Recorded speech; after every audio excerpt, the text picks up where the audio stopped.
اللہ کے سوا کسی اور کی اطاعت جس سے اللہ کی معصیت لازم آتی ہو، شرک۔ لا طاعت لمخلوق فی معصیت الخالق، مخلوق میں سے کسی کی اطاعت نہیں ہوگی یہ اس معاملے میں جس میں خالق کی معصیت لازم آ رہی۔ ہاں، خالق کے احکام کے اندر اندر والدین کا حکم بھی مانو، اطاعت کرو، اساتذہ کا حکم مانو، کسی اور کو اپنا لیڈر مانا ہے اس کا حکم مانو، لیکن ناٹ بیونڈ۔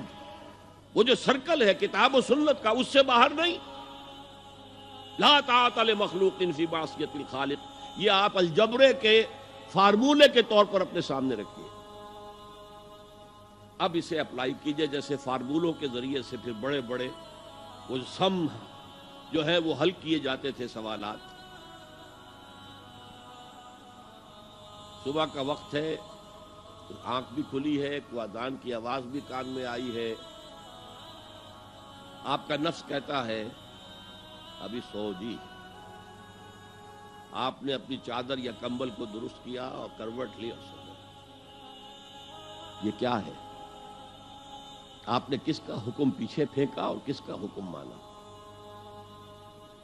اللہ کے حکم کو پیچھے پھینک دیا، نفس کے حکم کو آگے رکھا۔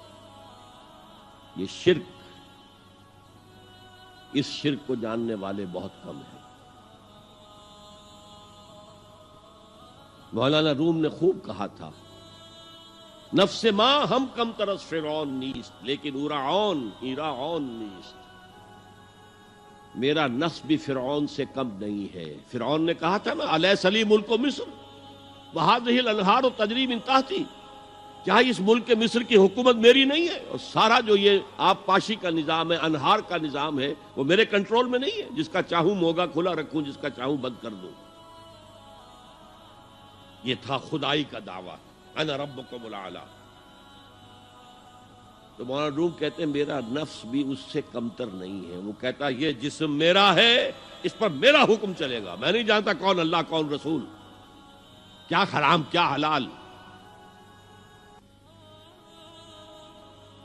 تو فرعون سے کم تو نہیں ہے میرا نفس، لیکن ایراعون اس کی بہت مدد تھی، فوج تھی، لاؤ لشکر تھا، تو اس نے زبان سے بھی کہہ دیا کھل کر انا ربکم الاعلی۔ میں مسکین ہوں، غریب ہوں، میرے پاس کوئی طاقت نہیں ہے، میں زبان سے تو کچھ نہیں کہہ سکتا، اندر سے میرا نفس یہی کہتا۔ یہ نفس کی حکومت قرآن کہتا ہے، میں حیران ہوتا ہوں، دو جگہ یہ مضمون آیا ہے، ارأیت من اتخذ الہہ ہواہ افانت تکون علیہ وکیلا۔ اے نبی تم نے دیکھا اس شخص کو، اس کے حال پر غور کیا جس نے اپنی خواہش نفس کو اپنا الہ بنا لیا ہے۔ اللہ اکبر، الہ، لا الہ الا اللہ، کلمہ توحید کا مرکزی لفظ یہاں آ رہا ہے، من اتخذ الہہ ہواہ، جس نے اپنی خواہش نفس کو اپنا معبود بنا لیا، الہ بنا لیا۔ افانت تکون علیہ وکیلا، کیا آپ ایسے شخص کی کوئی ذمہ داری لے سکتے ہیں؟ سود حرام ہوا کرے جی، حرام ورام، ہمارا دھندا جو ہے وہ آگے بڑھ نہیں سکتا۔ تو اللہ کے حکم کو پیچھے ڈالا، نفس کے تقاضے کو آگے رکھا۔ کون معبود ہے آپ کا؟ نام عبداللہ رکھیے، نام عبد الرحمن رکھیے، ہے عبد النفس، نفس کے بندے، نفس کے غلام۔ یہ میں نے یوں سمجھیے کہ جیسے میں نے ہجرت اور جہاد کی ڈیفینیشنز کی تھی۔ ہجرت کا بیس کیا ہے؟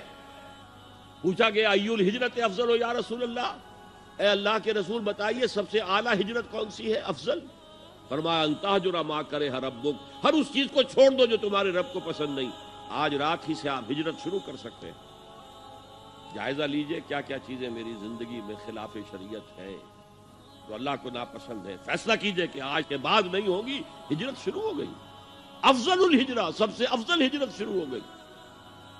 لیکن ٹاپ پر لے جائیے تو یہ ہجرت جب اللہ کے دین کو قائم کرنے کی جدوجہد اس مرحلے پر آ جائے کہ اب باطل کے ساتھ ٹکراؤ ہے اور اب چاہیے کہ ساری قوت ایک مرکز پر جمع ہو جائے، ہجرت فرض کر دی گئی، وہ ہجرت گھر بار چھوڑ کر، اہل و عیال کو چھوڑ کر، اور مکے کے بھیڑیوں کے رحم و کرم پر چھوڑ کر اپنے گھر والوں کو جو لوگ ہجرت کر کے آئے، حکم تھا۔ ہجرت مدینہ فرض تھی، ہجرت حبشہ فرض نہیں تھی، صرف اجازت تھی کہ جن سے سختیاں نہیں جھیلی جا رہی مزید وہ چلے جائیں۔ تو ہجرت کا یہ ابتدائی نقطہ، انتہا یہ جہاد، المجاہد من جاہد نفسہ، جہاد تو یہاں سے شروع ہو گیا، اپنے نفس کے خلاف جہاد کرنا۔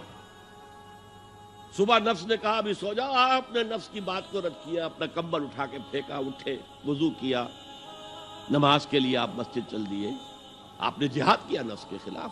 یہ افضل الجہاد ہے، اور سب سے چوٹی اوپر یہ ہے کہ جب وہ حق و باطل کی جنگ ہو تو جان ہتھیلی پر رکھ کر میدان میں حاضر ہو جاؤ۔ هي الحلقات تحفظني بآيات من القرآن،